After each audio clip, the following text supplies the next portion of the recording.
All right. It's episode 12 of Vision Denial. This was day Day 5 of groups. Group A's finalization.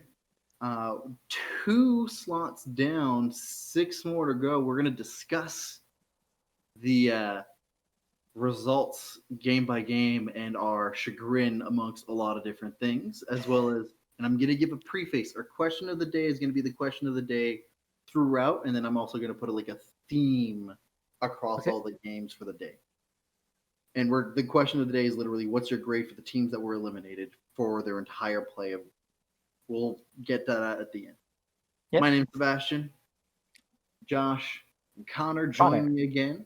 Hello. A couple of friends who decided that if a North American, European, or minor region team made it to out of groups, we would get their jerseys. Caveat: G2, Fnatic, TSM have to make it to semis. I want to actually remove G2, but I know we promised, so I won't. I don't think they'll make it to semis. We'll see. But we're 12 episodes deep. Mm-hmm.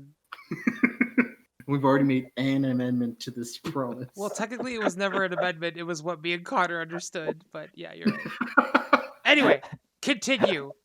Today is a day of sadness. I mean, no, what? It was full of good games.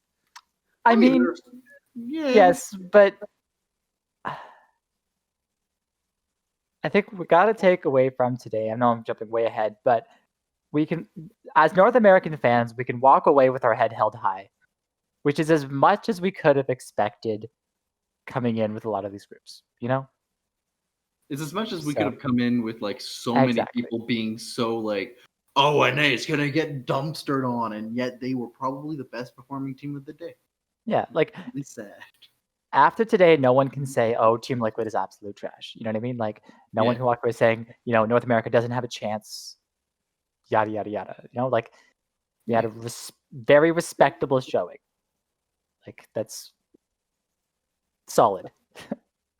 So to demonstrate that, we'll go through the game to game, starting with the one that set the mood for the entire day.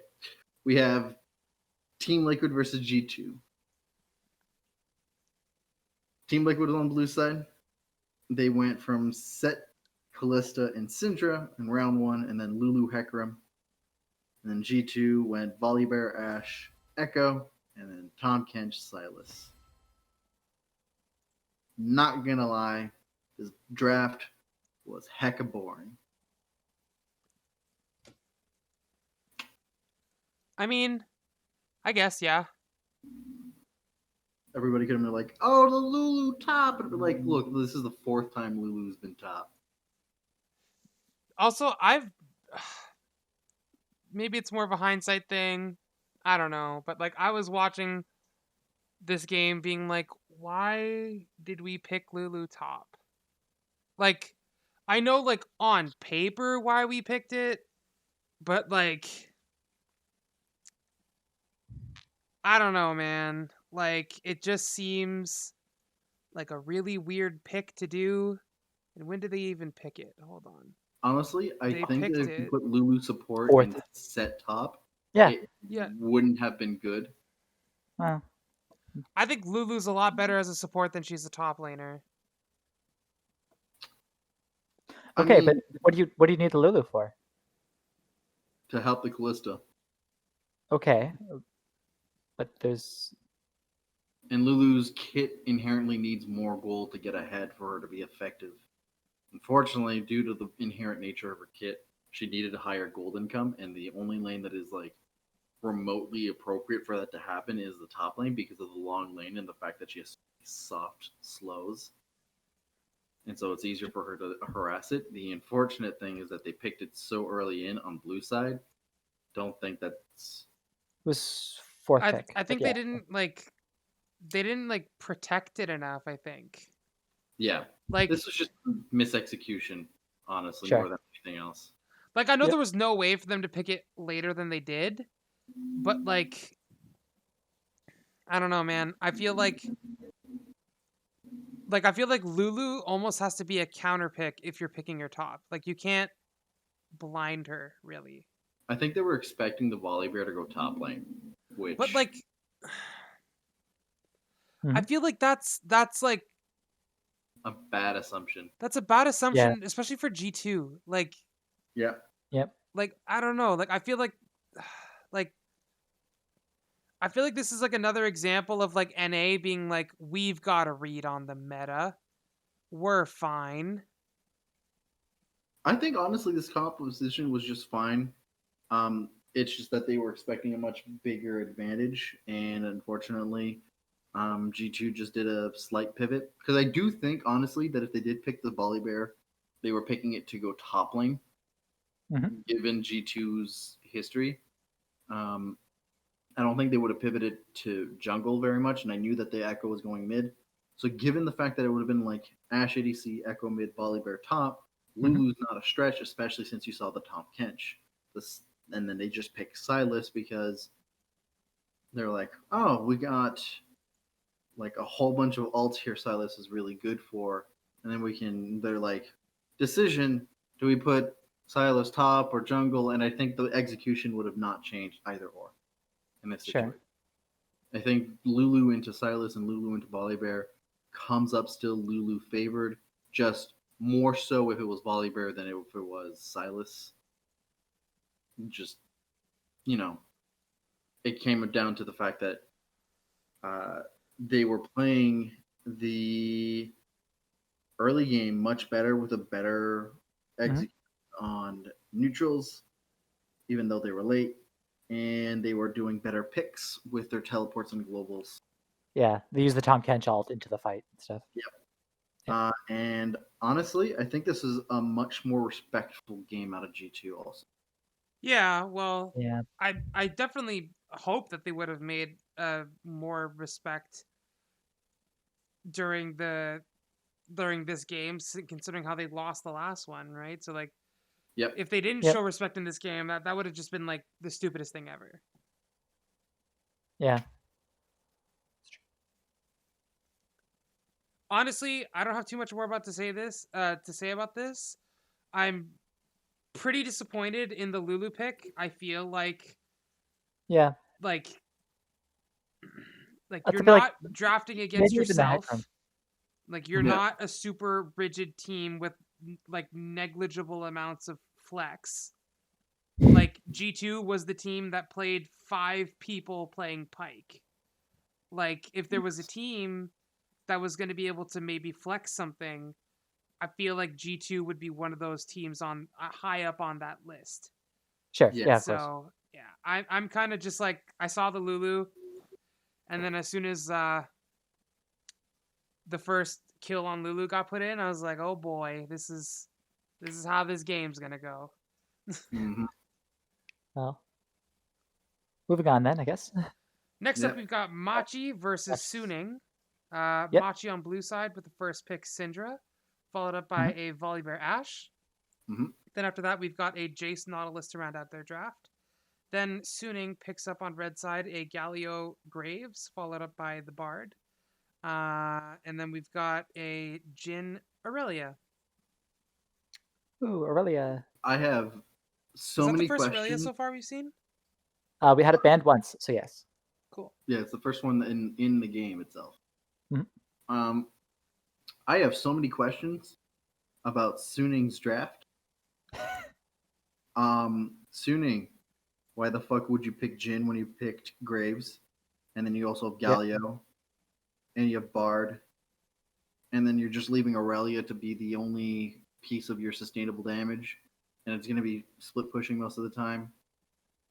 Like, this game plan peaks at 15 minutes and then just slowly loses out over time, which is not a great draft. Well, Bard it's picked super early in this situation sure. for reasons I still don't understand. Because it doesn't necessarily like doesn't synergize properly with Galio. Mhm. This is counterintuitive to a lot of people. They're like, Galio is an AoE engage, and then you have just the Jin, just the AoE engage, and you think that'd be a great move. It's not that great of a move. That's a lot of like anti synergy with timing. Not a great time. Well, if you time the Bard and the Gallia Waltz perfectly. Yeah, I'm gonna say that that's requiring a god on all fronts to do that. Not a good move. That's like picking Galio and Jarvan. That's not always a great move. Well, no. What's the timing on a Bard ult? 2.5 seconds? It's yeah, but the problem is that which one do you do first? Do you do Galio goes in first, and then when everybody's already engaged on, you do the Bard ult, or Yeah, do do you Bard do first. Bard ult first, and then you have no way for the Galio to properly engage, and it's just faster for the Galio to teleport. Both of these are just separate engage opportunities that don't. Oh, because They're two you different can't follow-ups, but there's no main engage. you Yeah. can't Gallia Walt on a teammate that is No, it's like in a a Bard ult. Zonia's. Right. Okay. So you can't target him with even Yeah. with the Bard, even with the Gallia Walt. Exactly. Right. And if Okay. you Bard ult after Galio's already engaged on, then you're just Yeah. getting rid of the burst initiative that you wanted to go for in the beginning. This is Yeah. why it's counterintuitive on like immediate surface level. You're like great on like execution and If you're more. looking for like defense abilities, like yeah, that's super like defense because like you can Bard ult your if you, let's say you're getting engaged on like in mid or it's like a Yep. pick or whatever, you can ult the person that you're getting picked on. If Bard ult isn't enough, then you get the Galio ult in and whatever. So it's like defensively they're fine tools, but I think kind of like what Seb's saying, like in terms of using it as an Yeah. engage option, it's not the greatest. But really, they're just playing like they played it as like a pick comp, right? Like they have the burst damage. I'm sure the sustained damage isn't that great, but That's the thing, right? That's why I yeah, mentioned the first. it was very reliant on getting ahead. Yeah, Yeah. That's what I said. They're really good CC and catch and engage tools, but that gets really bad if it's behind because they don't have a proper tank line.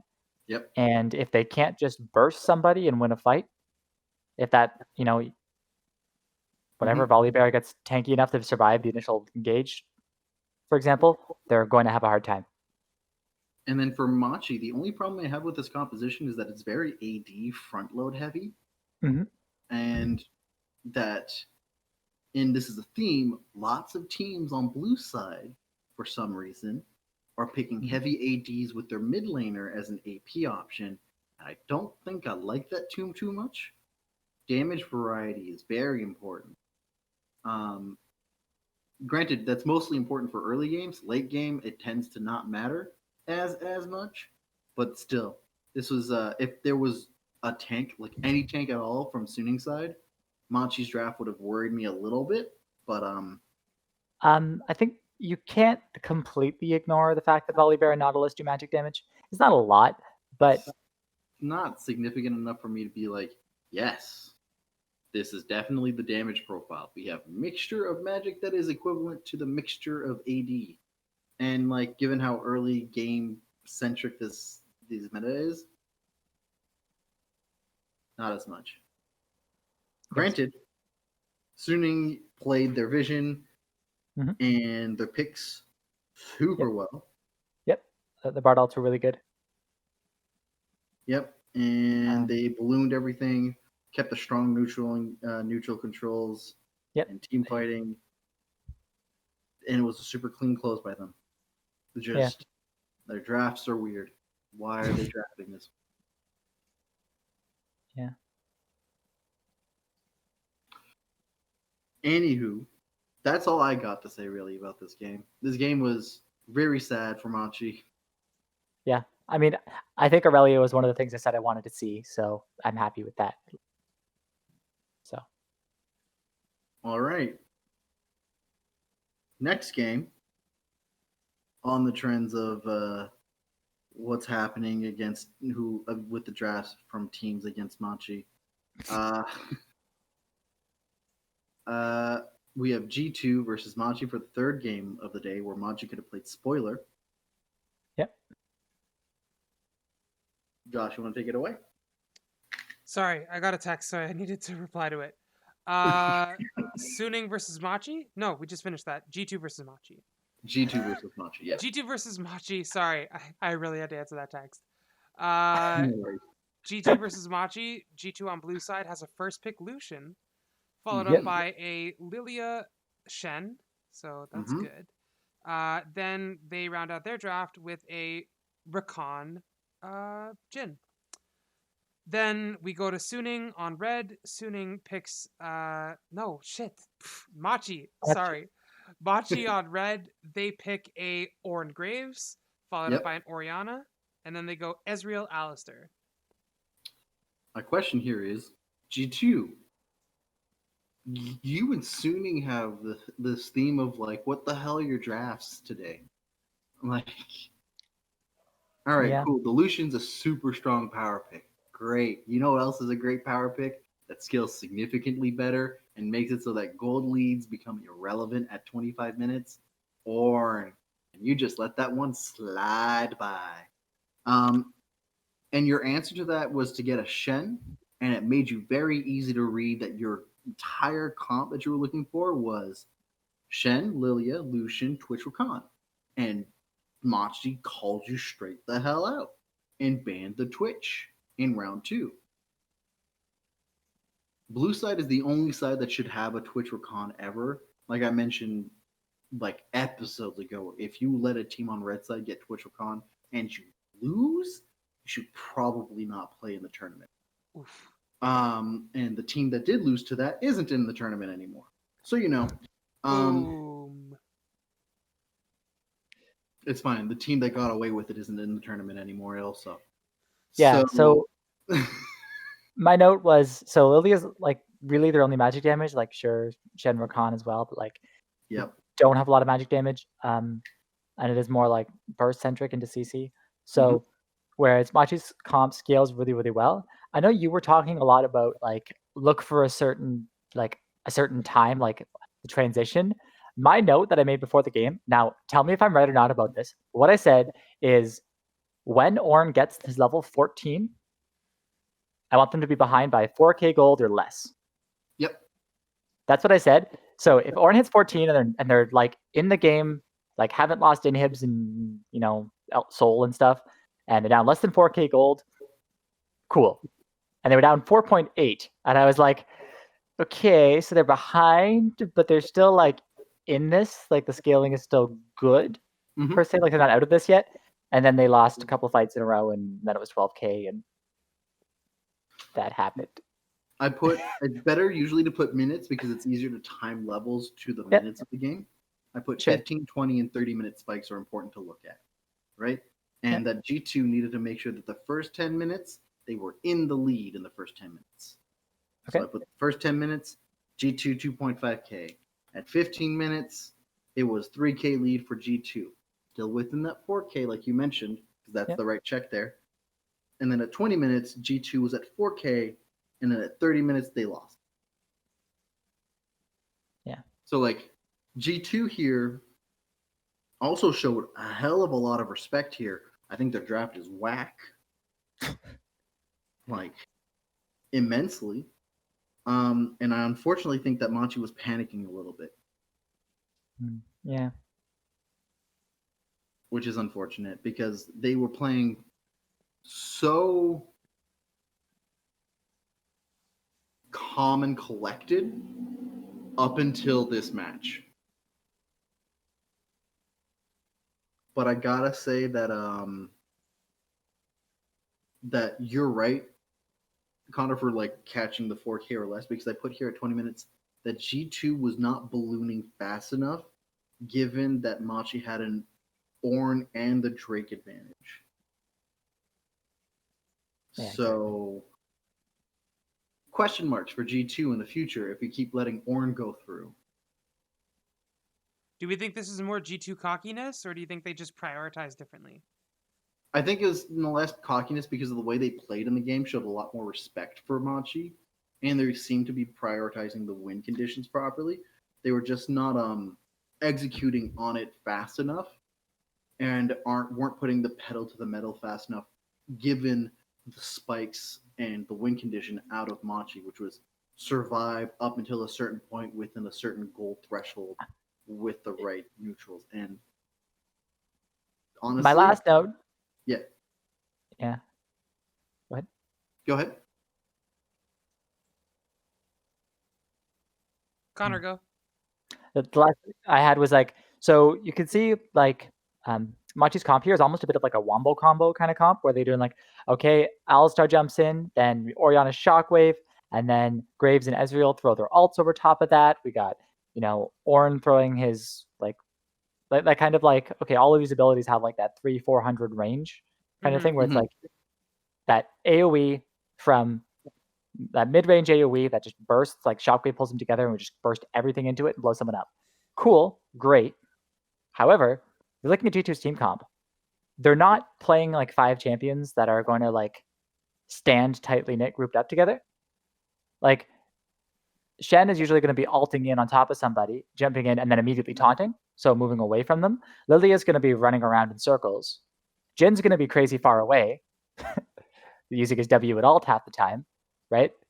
Lucian's going to be getting his dash back and be moving around, right? Like their entire team comp is going to be running around in all different directions, and like the Jin's going to be further back, and the Rakan's going to be back and forth. Like they're not going to be grouped up in a tight little ball with 5 people, right? Picking this into a team comp is going to be playing like, Ashe and Braum and whatever stuff that's going to be standing close together, right? Nice little group, great.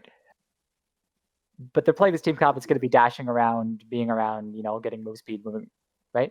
They're never going to be grouped in a nice little ball as 5, so that AoE kind of is a lot less effective versus that. No, absolutely. I think it's because Machi prioritized an easier composition to execute, right? And then G2 was just mostly prioritizing how to set up a win condition that also mitigates a little bit the opponent's win condition, and we're hoping that they would execute better. And they did slightly. I do give this slightly a win. Honestly, this could have gone either or. Yeah. Which is sad. Machi winning would have been nice. But oh well. Not much more then. Yep. TL Suning? Yeah.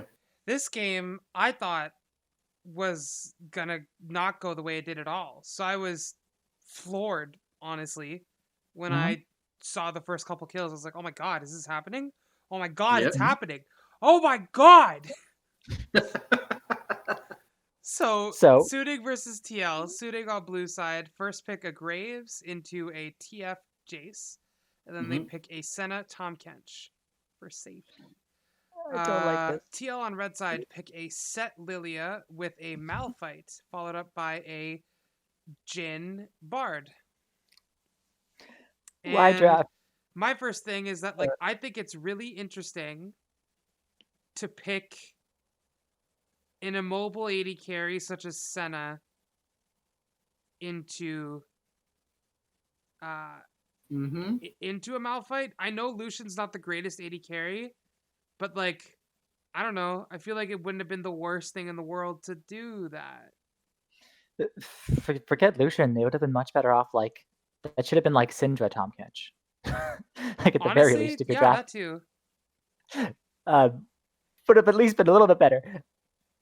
This draft though. So Suning has what's basically I call this a kite comp, right? Yeah. So they're so reliant on that Twisted Fate gold card, and then maybe the Senna route afterwards, or maybe Tahm Kench can stun somebody. Cool, but they have very little CC, and all of it you see coming. You can tell when Twisted Fate has his gold card up. You can tell when Tahm Kench has enough stacks to actually be able to grab you, and the Senna route has a delay on it, so it's all delayed CC.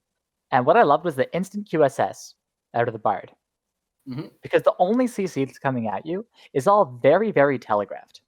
You see it all coming, and the only way they're going to be able to get their burst off and kill you is if they get, maybe 2 of those in a row. Kind of thing, right? So you just instant Mikhail's the first one. Now they can't combo, right, the rest of the CC with it. Not that they have very much to begin with. Cool. And now you're playing an actual, half-decent team fight comp between your Set Malphite. You're able to jump in. You got the AoE from the Lilia, the sleep from it. Cool. Jhin and Bard to help with the engage. Awesome. You're playing a proper, well-built team fight comp. Not this draft is perfect or anything, but solid team fight comp into a very, very hard to execute kite comp. And then that instant Mikhail's great. Both of the tanks go Warmogs, which is awesome because you notice they have they have all this poke. It's Jace Twisted Fate wants to get his ranged attack off with the rapid fire. The single autos, get some poke off. Hey, how do we capture that? We go double Warmogs. oh, cool, you dropped us to half health. Let's retreat for a few seconds. You'll notice late game they rotated it. So the set would go forward, take a bunch of damage, retreat back. When the set was retreating back, the Malphite would go forward, absorb a bunch of poke, and they would just trade off. Yep, exactly. That's like, and cool. if I was a teacher, this would be an A+ out of Connor. Just two things missing here, right? Okay. First thing I would Wouldn't that make comment it on, an A because then? mostly did this on Suning side, and you also talked about all the points that happened during the game. So there's not much more to talk about within this game itself. Oh, okay. But Team Liquid picked Lilia too early without knowing whether or not there's going to be enough crowd control options in there, which is why it's a little questionable. They got very lucky. And when they picked the Jhin, they also opted into being a low sustain composition alongside Suning. Both sides picked very low sustained damage compositions. Yep. Honestly, switch out this Jhin for a Misfortune. Or an Ashe. Or an Ashe. Yeah. Ash? Ashe is... Yeah, or an Ashe even. Ashe is available. Either or. This would have been like... That's true. Super good. But unfortunately, otherwise, Team Liquid still did much better reading the direction Suning was going to go. And I can't say I hate it, but I don't like it either. And I really didn't like what Suning was doing. And this is a trend, again, I don't know what Suning's doing. They had a winning score today. As in, like, they qualified because they had a winning score last week. Yep. But this is really weird. I also want to say, SOFM is prioritizing camps over neutrals or lane pressure way too much, given the champions that he's playing. Yeah. He wasn't on Kindred today, was he? No, he was on Graves. Yeah, he looks better on Kindred, but okay. But like I said, I had a decent amount of points for this play game. Jarvan So, later. level 1, it's a 4v4. Now, we saw, I forget the exact game, but we saw before a Lilia go for an invade, and the other team teleports the top laner down, goes, hey, we're going to 5v4 you, counters it and wins. What happens? Yeah. Both top laners had teleport and didn't use it in the level 1, which you could argue, okay, maybe both of them were saying, like, okay, if you use ours, I'm gonna counter or something. But I was just curious that neither team decided to go for the teleport when there's a 4v4 going on. Hard to call though. Maybe they were saying, like, okay, you're still here, so I'm still here. I don't want to teleport away if you're gonna either get a huge advantage off of it, or right, like. Honestly, neither one of these teams have huge experience within the summer and the playoffs, from what I can tell, level 1s. And this is just very much a new occurrence. And level 1s are, if you aren't practice on level 1s, like, it's years since there was like a level 1 meta where level 1 strategies were like the norm. Level 1s are very like, you gotta go. And level 1 metas actually like scare me. I hate watching level 1 metas. Okay. They're not But fun. Consider this. TL is 3-3. The 3 games they won, they did a level 1 invade. Yep. I was gonna say that. So they lost whenever they didn't do the invade. But for what it's worth. So what else do I have here? I don't know if there's that much more. So okay, Suning built Tier and Rod of Ages. So they, Jace is going Tier, scaling up, and the Twisted Fate got like a 14-minute Rod of Ages. Okay, so they're building like these like scaling items. Like the note I had at the beginning was like, okay, if Suning's going to win this, they need to be ahead and like have a clear lead and like be in a set position to win the game before 25 minutes.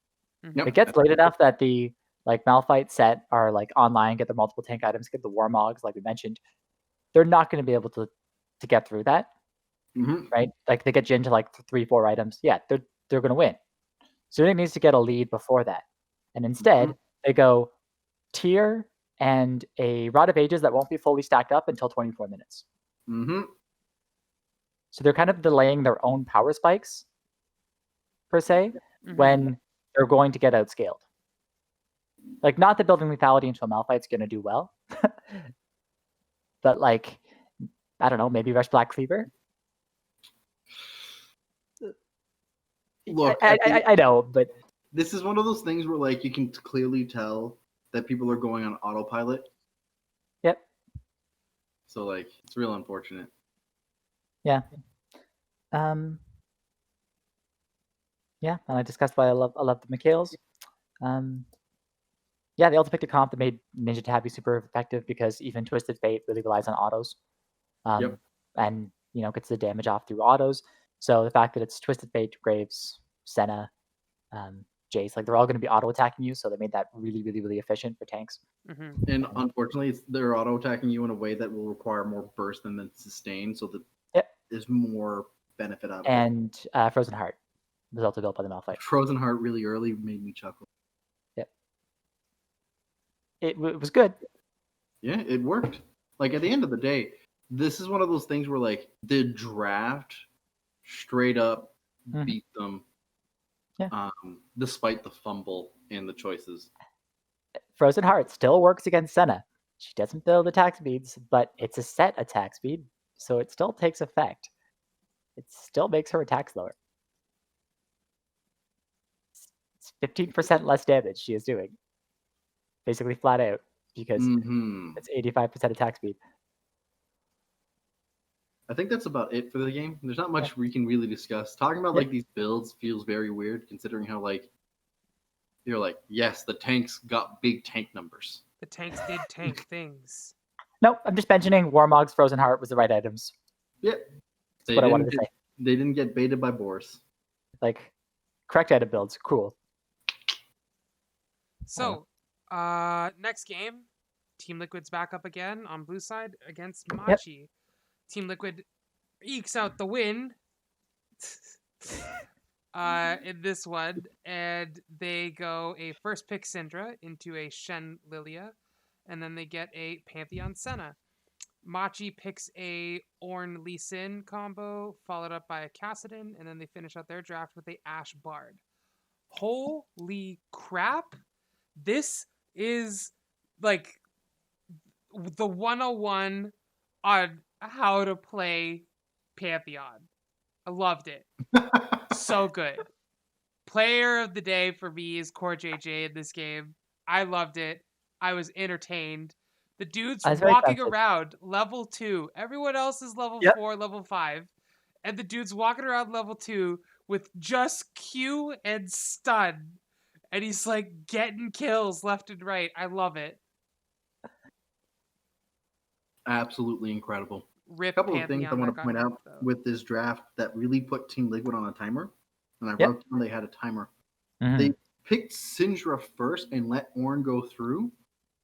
And they got really lucky that after the Ornn was picked, that they didn't pick Lilia right after, they picked Lee Sin.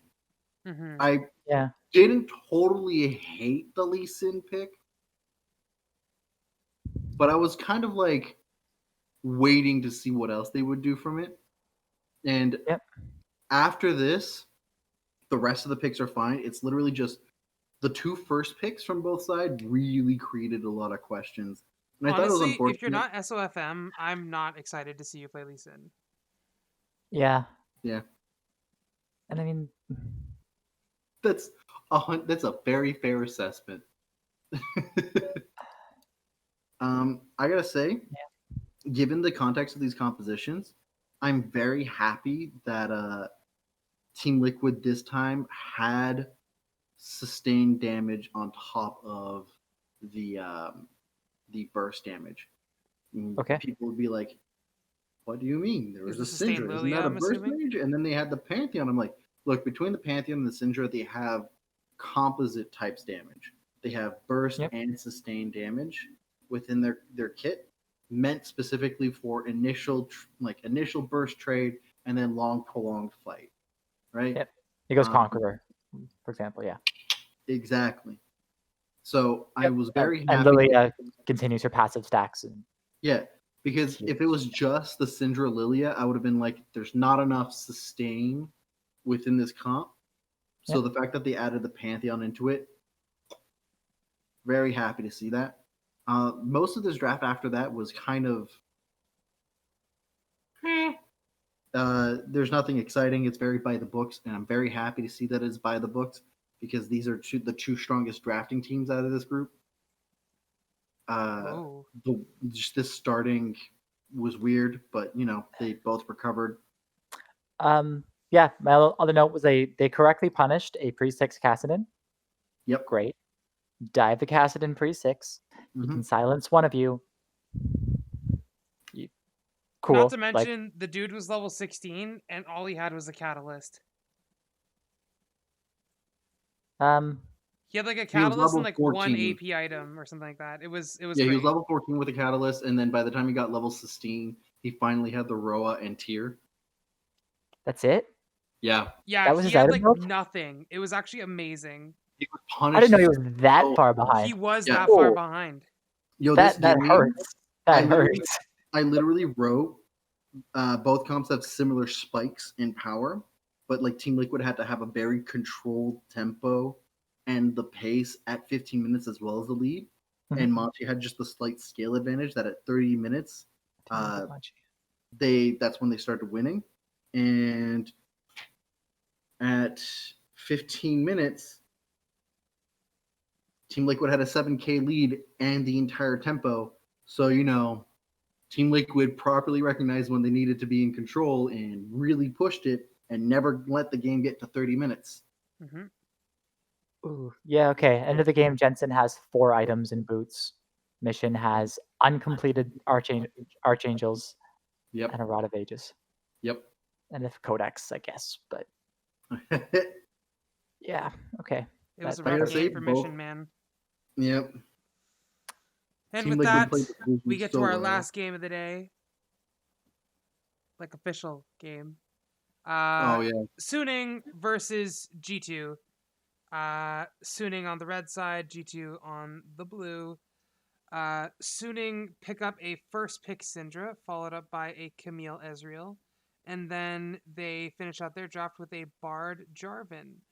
G2 pick a Graves Echo, followed up by a Renekton.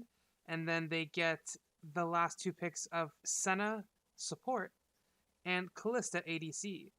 I personally think this is a throw because where is your engage? Where's your CC? Like, is your CC double slice and dice and hope that Renekton picks off someone? Because that's not super great. I think this is a throw on both sides, actually. I hate Suning's comp on almost every level here. Really? I hate Jarvan is not good with this comp though. No, it's absolute garbage with this comp. Like Jarvan Camille and 3 underlines to Jarvan. I'm like, what is the decision here? So when you go Jarvan Galio or Camille Galio are the known 2 things. They serve the same purpose. They hold something in place for you then to land your AoE C. Right? And I have a sneaking suspicion that they might have picked the Jarvan in response to the Senna, because the Kalista was picked afterwards. So they picked the Jarvan in response to a Graves Echo, and honestly, I think this is still garbage. Just jump out of that. Like, no, I know, that's what I'm saying. Like, I think they literally did it because of the Senna, and then Suning flexed it. Or sorry, G2 flexed it. I think they wanted something, I guess, that could be frontline. I guess. Hecarim. Yeah. Volibear. I would have loved the Volibear here. I can't believe I'm saying Wait. You're playing Camille. Go Amumu. Oh my god. Okay, you have to remember, people will get really into the idea that the second there's like an AoE type scenario, that if you start layering AoEs, that it's always going to work. You have to be very thorough about the thought process. I know. As a combination to either Syndra or Galio, it's very counterintuitive, but it's not helpful to you. It doesn't necessarily assist with the counter engage. It is very much a front-loaded burst, and it only does one thing. It zones. Well as what you have with Camille and Galio, they're meant to stay in, which is why Camille and Galio are a great combo, because they're both meant to keep in, while as the Jarvan ult is meant to zone. And G2 banned the Galio in the first round of bans. Yeah. I mean, when we've seen Jarvan effective in competitive play, it's usually been stuff like Jarvan, Rakan, Misfortune, or something where they just go knock up, second knock up, charms Yeah, in, full combo. But have you noticed that yeah. like it's not with another root control alt, right? You're not putting Mhm. Jarvan with the Camille or Jarvan with the Galio. You're putting it with another ultimate that benefits from zone control. Okay. So Yeah. like the fact that they put the Jarvan with a Camille here, I hate. The fact they put it with a Bard, not cool. Yeah. Bard Syndra, I was fine with the Bard pick, and then just the Jarvan. There's like how many jungle picks still exist up, right? Yeah. All of them. Follybear's still up. Set, if you Lilia want to count still Set. up. Yeah, Set would have been better. Literally, you already had Yeah. so much to work with in terms of engage. What did you use Jarvan for? You needed a tank line against no tanks. What are you gaining from this? I think Suning straight up, I would peg them to lose this.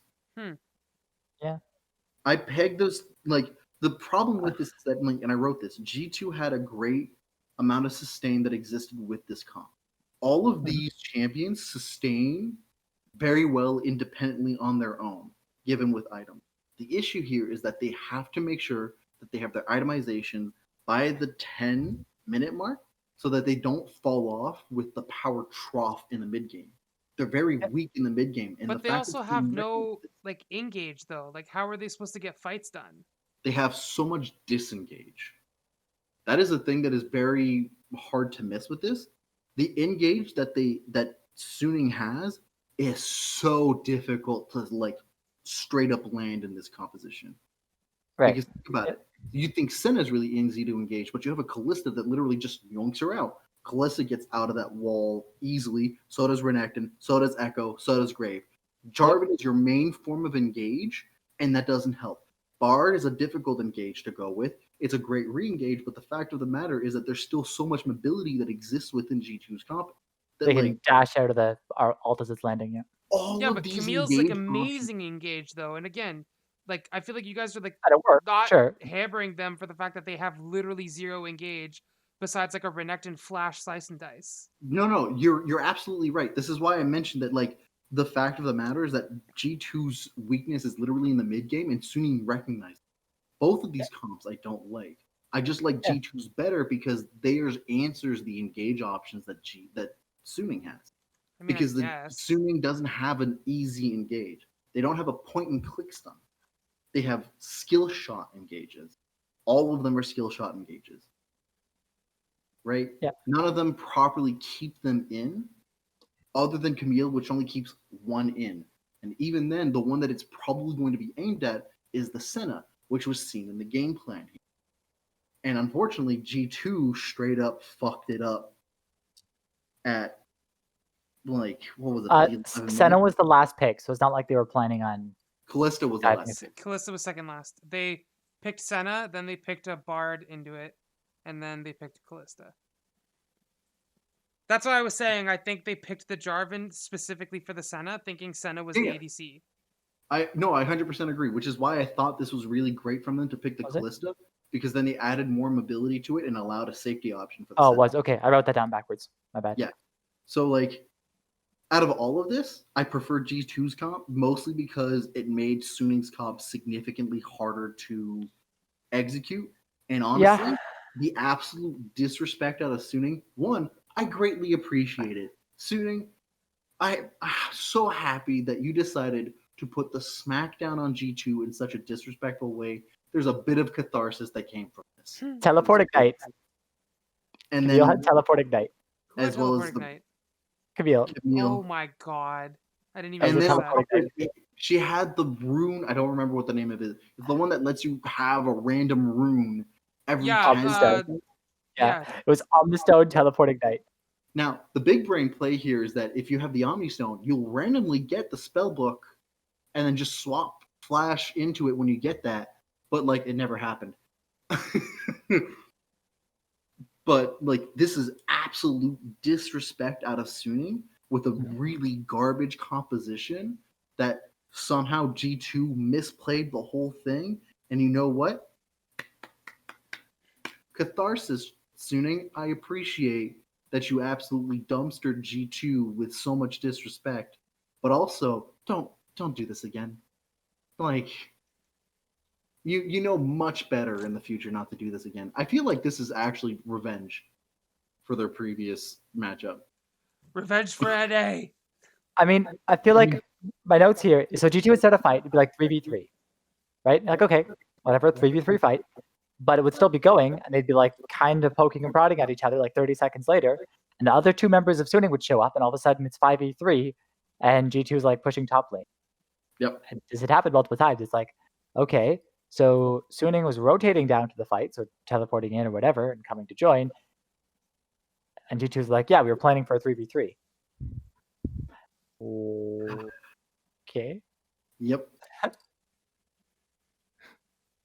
And I don't understand why G2 like to take fights in team compositions where taking fights random times when you don't have the advantage really like fucks you over. This is mind-bogglingly. This is like, can we all agree collectively here that whoever the number one seed from the other three groups is likely going to dumpster G2? Well, depending on Hopefully. certain people's Very hopefully. depending on certain people's predictions, one of those things might be UOL, and I don't think UOL dumpsters G2. I don't think anyone had them in first place. Oh, I thought you had them in first place. Never mind. No. I thought you were being super No, spicy. certainly not first place. Okay. They're in the group at top. Why would I have UOL first place in that? I don't know. Because like the only group that exists afterwards is Group C. That's the only other group that's super close, and that's the group that has LGD, Fnatic, TSM, and Gen.G. Gen.G. And Gen.G. Likely Gen.G first place. Yeah. I likely Gen.G's first place. Yeah. Between Gen.G, Top, and Damwon, which are the likely next three top one. Gen.G, I give advantage all the time. Damwon, 100% all the time. Top, I'm sorry. Even more likely. Top, why are you even questioning it? Like, no, I 100% guarantee G2 will lose in the fastest best of 5 in the world. They will lose faster than they beat TUL last year in the MSI finals. Oh my god, Seb, where's this coming from? I mean, this was totally what I was saying. The only thing I was adding is that I feel like Suning might also lose their best of 5, which is a little bit more spicy. That depends on who comes out from which one. FlyQuest! It depends on what form they're coming out of. Suning is very strong in the best of 5s. Remember, the only best of 5 they lost in the playoff was against Top. Yeah, it's true. And that's like they might throw a game like they did the TL with a bad draft or something, but they're not going to do it 3 times. No, they're not. And they adapt very well in best of 5s. And literally, if you looked at all of their best of 5s throughout all the playoffs, one, they 3-0'd twice LGD. Ignore the first time they did it, but the second one was significantly more like impactful. Yep. Like, I don't know what to say. Unless they face off against Gen.G, which is the closest they'll ever have as a matchup. Yeah. Do you want to say the next game, I guess, then? Yeah. Let's talk about the tiebreaker, because the tiebreaker is important, because I have choice words. Tiebreaker time. Suning versus G2 again, because now they're both tied. We got Suning on blue side, G2 on red. Suning comes out with the victory in this one. And the winning comp was a first pick Graves, followed up by Ashe GP. And then the last 2 picks were a Akali Leona. G2 picked a Syndra Lilia, followed up by a Set. And then they picked a Sion and a Senna. Honestly, despite the fact that there's a lack of sustain out of G2, this is a crazy good draft out of G2. Yeah, I would have liked maybe Misfortune instead of a Senna, but... Yep, I agree 100%. But, like, given the fact that they picked the Scion and were literally planning for the late game, I think the Senna would have had the advantage given what they were trying to go for.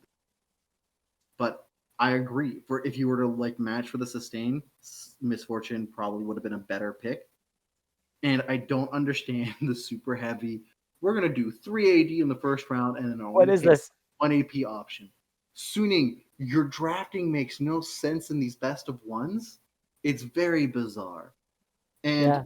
put here, they have a 25-minute timer because of the Scion. And one, I'm so happy finally somebody else is picking a Scion. It's not teams that have like the bot lane flex picks that are doing it and people are banning it to avoid that strategy. People who are like picking it legitimately to punish AD comps, like holy smokes. This is Right, the 'cause most it can just- seen out of G2, and this is hilarious given how bad they played. And the fact- Also, G2's Mhm. comp, it's so Syndra's AP damage, Lilia's AP damage, set is percent HP and stuff. Like I guess Scion Q does physical damage, but usually get away from that. Like Senna's, you know, Senna's hybrid. slow burst damage. Exactly, right. It's She's not mostly a lot AD, of but she's AP. hybrid. Exactly. So it's mostly magic damage to that extent. Also, what I liked about the Leona pick is if you notice, like their ability to like bust through tanks kind of thing. Set does percent health damage, and Lilia does percent health damage, and she builds the Andres, which is more percent health damage. Leona's tankiness is Aftershock resists, W resists, and usually builds stuff like Aegis, which is resists, and just gets really, really high resist, not health. So percent health damage does not kill a Leona. My issue here, however, is you got squish, squish, squish, squish with no options to survive AP burst. Akali was literally their only option for outplay, and they're very lucky that's what happened. Like, yeah, I mean, Ash Leona can hold someone in place long enough to kill them very easily, but yes. I put here, there's a 25-minute timer because of the Scion, and Suning heard me from beyond the grave and said, yep, we got a 6K gold lead at 25 minutes, and proceeded to not close. Yes. And let the game go till 45 minutes, 46 minutes? It says right here that it went to 44 minutes. Yeah, this, not okay. I mean, Gangplank and Ashe do a lot of damage in the late game. Yeah, arguably, that's great. But given that the team fights were like properly set up from both sides, it should never have happened. Right? Yeah. Shooting should have won by the time 28 minutes hit through, which they almost did until they got really overeager. G2 properly punished, and then this just like kept going and going and going and going and going and going. And thank goodness Bin was like, fuck this, I'm just gonna win the game, and flanked all 3 carries and blew them up.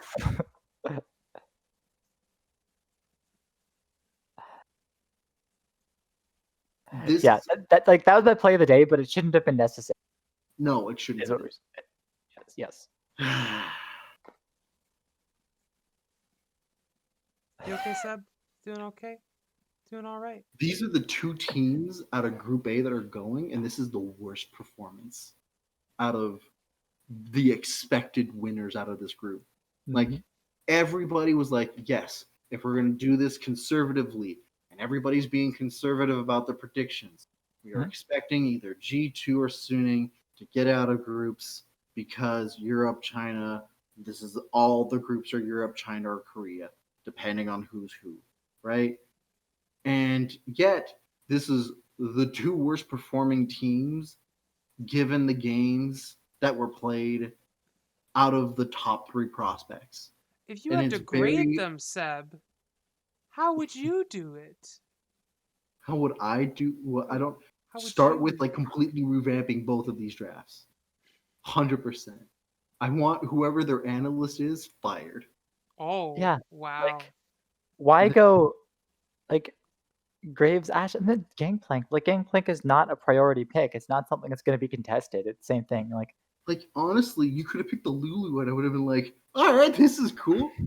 It's Mhm. really bold, but it's better than the Gangplank. Yeah, it just Oh! The Mm. Gangplank died a lot too.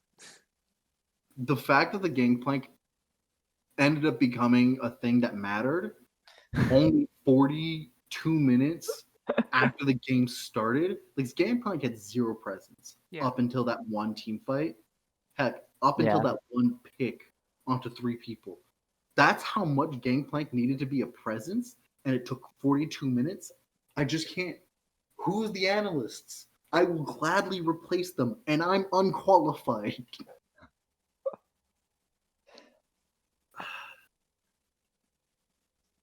yeah. With Anywho, I that, don't think I think Suning is better suited for best of fives, but I really want them to like really rethink how they approach drafts here. This is bizarre as hell for all of their games. mhm. In So if it I'm wasn't curious. obvious, the two teams making it out of this group are Suning with first seed and G2 with second seed. And to Yeah, and quote the fourth. someone, it doesn't fucking matter who we face, because we'll win. Whatever. Four, um 4-2-3-3 feels bad, but like I said, TL gets to go home with their heads held high. You know, like we took a game off Suning, we took a game off G2, like we, you know, So, like, as happy as I am that it wasn't an 0-3 stomp or whatever, or 1-5, not 0-3, 0-6, the fact yep, that it wasn't an 0-6 or like a 1-5 stomp, I'm happy, right? Because, like, I have a sneaking suspicion that that might happen in another group. Um, but I still don't feel good about it because, like, I feel like Team Liquid just like fucked around in the first week, like, or the first round robin, like. yeah, they had one or two bad games. Like they are a completely different team today compared to their Yep. other half of the round. So like I like it's upsetting. Like yes, it's still better than losing and going home like with actually nothing to talk about, but it's like we did good like too late. Like it was too late to be good. This is North America and Worlds every year. We do better on day 2 than we do on day That's 1. actually true. The team that historically does better on the first half of groups is Team Liquid usually. This is uncharacteristic from them actually. And Team Liquid So, had play-ins. Like they yeah. should have Okay, already and had it's Cloud9 that always goes 3-0 in the last second day. yeah, that too. But like Team Liquid had play-ins. Like they shouldn't have had this weird rocky start where they didn't understand the meta and crap like that.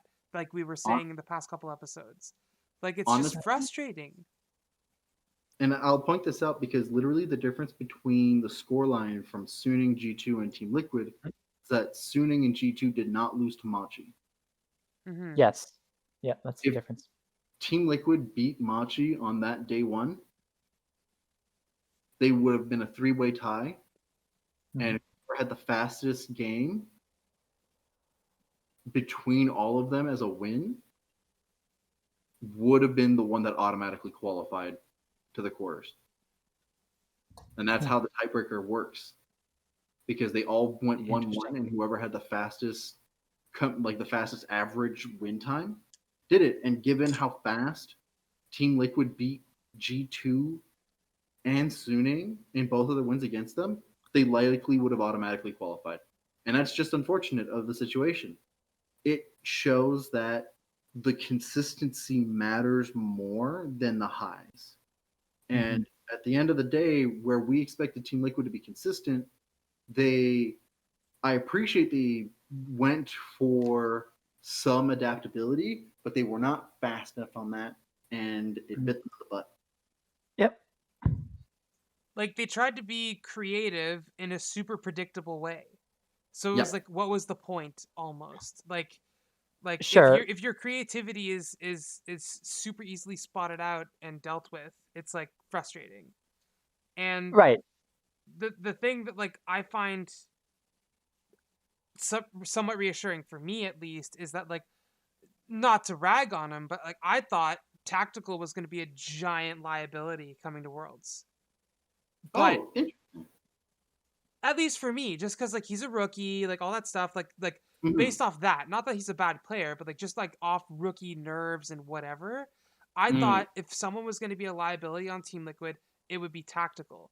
But for me, I've been very disappointed in what Yankos has done this world. Not Yankos. Wow. I'm sorry. I was looking at a graphic. What Broxa has done.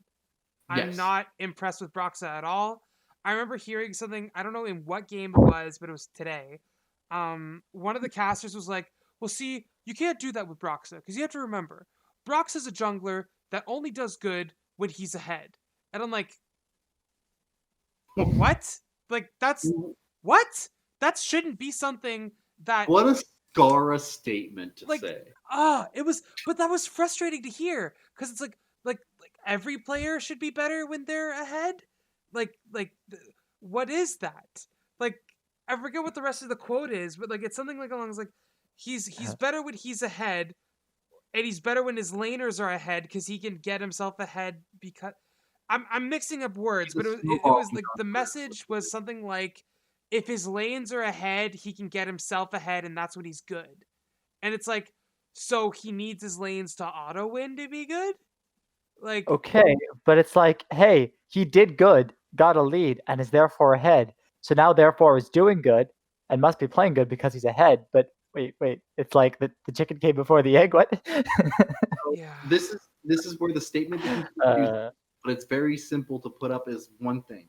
He's a snowball jungler who Sure. doesn't understand how to play from behind and catch up.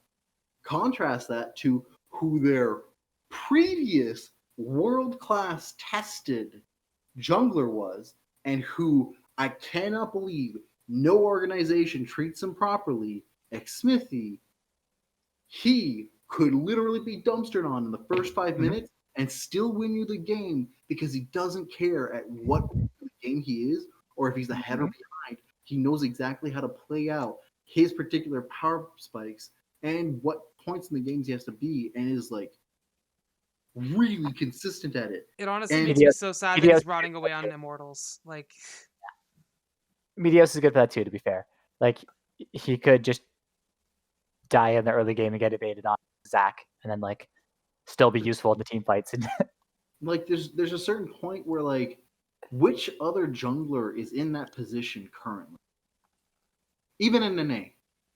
that like what? Like is like very Like snowball. they only have shown success when they're a snowballer. And that when they're behind, they have literally zero impact and have no idea how to participate in the game. Glasses, black hair. Dardoch? Yes. Who? Dardoch. No, I'm talking about at Worlds. Oh, I'm okay. not talking about somebody who literally should never have been given a chance ever at once. You mean after the first 5 times? No, I don't care. Given his history in solo queue alone, he should never have been given a chance to play at all. But that's aside. That's a whole totally different rant. I can't believe like no, I'm talking about at Worlds currently. At any given team, all of the teams that have participated, does anybody else fit that description that Brock's at? Maybe Peanut? Yeah, that was a sort of thought I had as well. Maybe. See, the difference is that when Peanut is playing Kindred and he's behind, he's still impacting the game. When he's on Kindred. When he's on Kindred, this is the and that's because his teammates change the way they play to support him on his invades and stuff when he's playing Kindred. And when he's playing like Lee Sin or Graves, he doesn't have like his support roaming to help him. It's weird. His team plays differently, not specifically him. His team plays differently when he's on Kindred because they're like, "Oh, this is a mark. We must help you with this." Yeah, and the thing This of the is matter really is, cute. Peanut is still actively looking for plays, and actively looking to make a difference. You can tell Peanut is in the game when he's behind. Hell, we talk about it all the time. When Brock is behind in Team Liquid's games and Team Liquid is losing, we never talk about him. Why? Because he's invisible. Yeah. He's basically a ward. No jungler in any of the teams, even the minor region teams, has a jungler like that. Honestly, like, I know Broxa, like, has his place or whatever. He's a pro player, so, like, he's clearly better than, like, an academy jungler, like, on paper. But, like, frig, man, like, I don't know what Steve has to do, but, like, blank check to Xmithy, honestly. Like, why? Like, Yeah. Mm. The only other thing I'd say is you could start an argument for Kanavi. Not that he looks bad almost ever. He's great. But when he gets punished, which is rarely, it's often because he's like overly counter jungling or like in enemy territory alone or something Mhm. like that. So the Oh, occasional game he looks bad. Things. Yes. Well, yes. But Yeah. he'll like be like 0 and 2 and still counter jungling. And it's like you shouldn't be there. Yeah, but the difference is that he's still trying to do something. Yes. I feel like Yes. Broxa, as soon as he as soon as he gets behind, he's kind of like those solo queue junglers that are just like, I need a farm. And it's like, hey, can we get dragon? No, I need farm. Wait. Like not that he's like annoying in that sense, but like I feel like it's like the same alley of like I'm not ahead, therefore don't talk to me. I'm useless. Which is like not the case. I feel like I this is like a very bizarre point to stick on right now. I'm just Most of- upset. And I think Yeah, that and Broxa that's isn't fair. worth his paycheck. That's sorry. I needed to say that. No, that's 100% fair. That's how I feel about Jensen. Oh, I don't think Jensen's that bad. I think Jensen's all right. No. I think European mid laners currently have not proven to me once in any way, shape, or form that their impact is strong enough to make a high contention at Worlds, despite the fact that NA mid laners that are native have actually performed better consistently in Worlds, Like which is who? a weird statement to make. Like who? Poe Belter? Like that's the only one. High. High was good. Even last year, like who was playing for Clutch? It was Golden Glue? Demonte. Yeah. Demonte? Yeah. Oh, that's another one. Frig. How did that guy not it's start on the Kiana team? games at Worlds. It's Frig. We're like, The hell. But that's the thing, right? Like the stylization that EU mid laners have, like people are like, oh, they're mechanically awesome, and you're like, guys, you gotta remember that like at a certain point you have to be mechanically good, and like there's not like a huge difference between like any of the region's mid laners since 2013. I think That's it's no because longer a thing. I think it's because especially NA like went back to like the mentality of we need 2 Korean imports, like melded into we need a mid lane from EU. I think that's Or like what happened, or a jungle. Yeah, but like I feel like that's what happened, right? Or it's like, like we know the problem. We got to stop importing Koreans. Communication issues. Get Europeans. I mean, like, think about the way that and Australians because they speak English. Yeah. Or Turkish. Think about it really quickly, right? Out of the 3 teams that we have, which team is the most North American? Ooh. Team Liquid, I think. FlyQuest. Nope. Hold on. FlyQuest is, yeah. It's FlyQuest. Yeah. Sorry, no, it is TSM. They have Biofrost, Double Lift, and Spica. All 3 are North American. Spica's Chinese. And then he's born in China, but he's okay. He's yes, American. okay, yeah. He was technically born in China but raised in the United States. Okay. Yes, Yeah. you're right. When you read the thing, it's like where he was born or like country birth, it says China, but you're right. Yeah. Okay. I try to look that up. TSM has the most North American team, and they still have a European naturalized North American player. So it's still a European player in mid lane and a Turkish top laner. Yeah. Right? And then you look to FlyQuest, which has 3 imports. They have PoE, Ignar, and Santorin. Ignar is super good, though. I would not trade Ignar. Yeah, but Ignar is a Korean to Europe to North America. Mm-hmm. Okay. And which one of those is naturalized? Santorin is. Santorin has his residency? Santorin's a NA now. Sane's been naturalized before he went back to Europe, so he technically counted as an NA import in Europe, and then he never stayed long enough in Europe. This is the weirdness of like internationally, because he was in North America when he was imported, and so like he got the naturalization immediately. That's still not the point, but like weird. Okay. Only one of those comps is 3/5 North American, all of them have 2 to 4 Mm-hmm. non-North American players or non-North American original players. Okay, but like Golden Guardians are like 2 Australian players. So like, They're And now a Turkish technically player. North American players. Rest in peace, Australia. Also true. Yep. yeah. Anywho, Question of the day, Seb. Let's go. yeah. So I gave you guys this in advance, and this is going to be the question of the day. I'm going to be like talking about the themes so far as we go through every day, but the question of the day for all of these videos from now on is grading the teams that get eliminated. I did not want to do with the play-in teams because a lot of them were not going to play enough games for me to even be comfortable rating Yep. them, and not enough of the meta would have been known.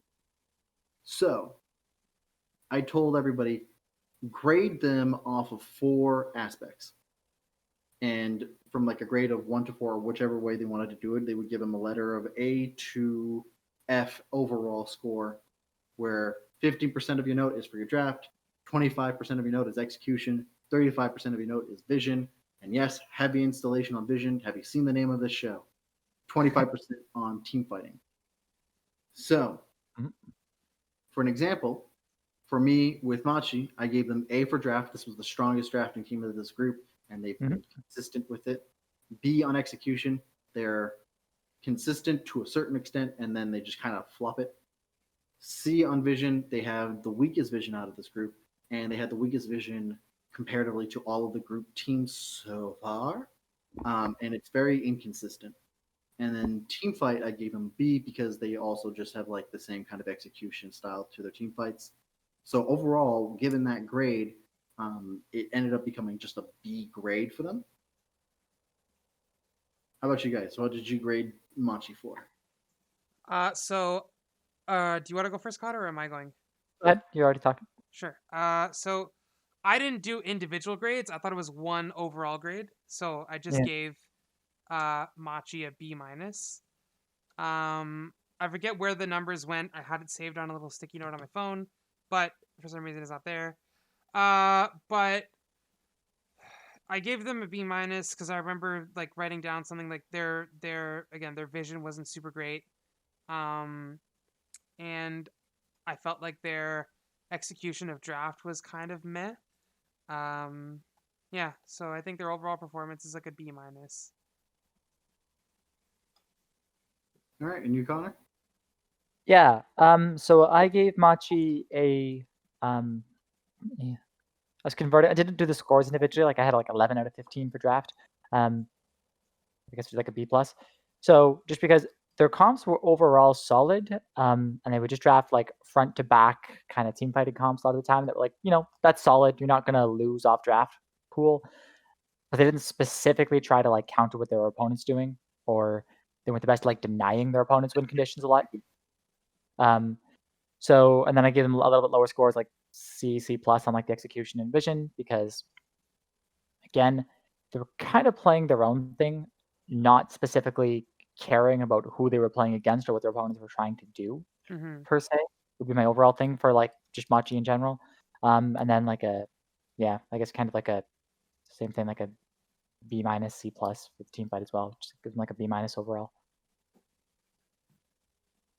All right.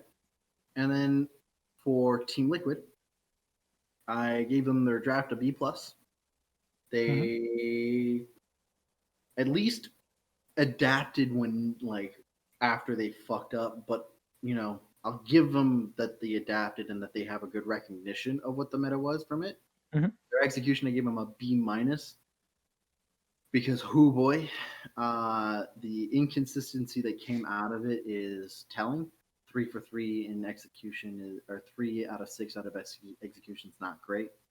Their vision is absolutely incredible. I gave them an A on vision. And their team fighting, I gave them an A minus because despite the way that some of their executions came off, they were very good at telling when engages were supposed to be when they had the proper setups. Again, that's stemming primarily from their execution.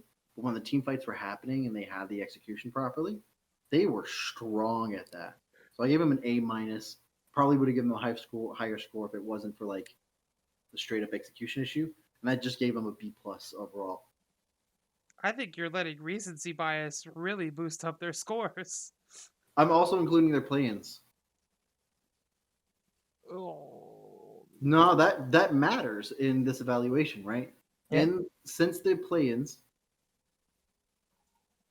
given the fact that the way that they played their play-ins till now, because the fact of their adaptation of their drafts was because of they were called out for their drafts and play-ins and changed it up afterwards.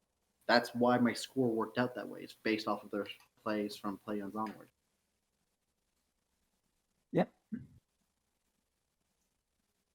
How about you, Yeah. Connor? I think I have Team Liquid as a B overall. So like, I think I had, but it's a big difference. Technically, I had Machi at a whatever it was, like 50 in total, and Team Liquid at like 63. So like significant difference. Most of that difference was in the vision scores. As mentioned, yeah, Team Liquid's vision was a lot more solid overall. He also had the edge out drafting. I mean, like especially like when they were like losing the game versus which game was it? I guess it was the G2 game today, for example. Like they just kind of gave up the river per se when they were a little bit early in the game. But I guess I was looking at them like, oh, they just kind of gave up the river. And I'm like, you know what? I guess that makes sense. They know that G2 is a little bit stronger than them. They don't specifically want to try to start fights over vision per se. So they're going to retreat back a little bit, place the defensive wards. I'm like, okay, I can see the reasons for that. That makes sense. Okay, like knowing when, like, you know, knowing when it's dangerous to try to place deep wards and stuff is a reasonable thing. So, and like they usually would actually have set up for objectives, which is better than some other teams even in this group. So, Yep. But yeah, like the draft looked fairly solid overall, other than the one game, which was just what was this? Yeah. So B from you. Yep. And you, Josh? I gave them a B minus, just because I personally don't think that their drafts were that good. I thought that their drafts were very predictable, and I feel like people are really easily able to abuse them. So, like, I think in that regard, that should take off more points, at least in my books. So I don't think their drafts were that good. Vision is kind of the thing that like saved them in terms of my scoring, because like their vision was good, and I'm not super sold on what was it again? The vision. The execution of their team comps was fine when they got a team comp that worked, but again, like it had to be a team comp that worked, so I didn't give them the greatest thing in that. And then their team fighting again was good when they had a winning comp.